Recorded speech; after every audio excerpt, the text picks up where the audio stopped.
बियाह भइले हमार भैया दूसरा साल हो गइल बा जी कह लो कि प्यार कमजोर हो जाला, लेकिन ऐसे हमारा लागत नहीं के प्यार मजबूत होला।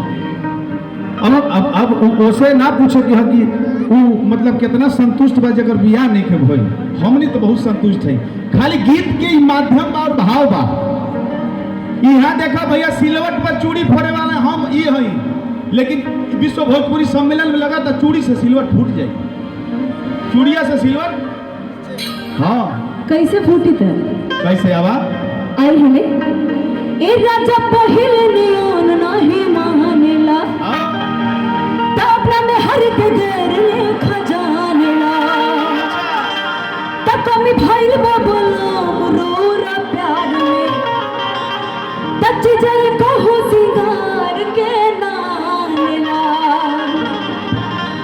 गोरी हो राजा हो कि सिलवट पर चूड़िया फोड़े लुए जा, सिलवट पर चूड़िया फोड़े लुए जा, कि अपना राजा जी के दिलवा तारी उड़े लुए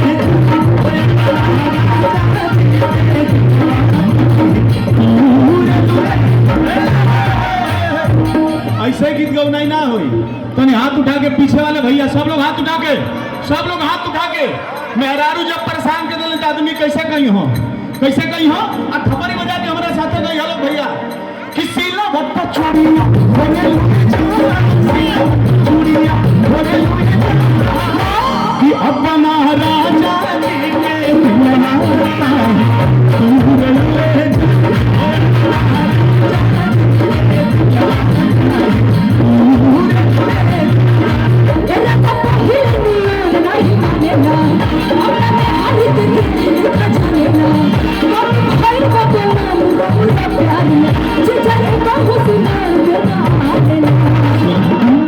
गोरी हो राजा हो कि सिलवट पर चूड़िया फोड़े लुए जा,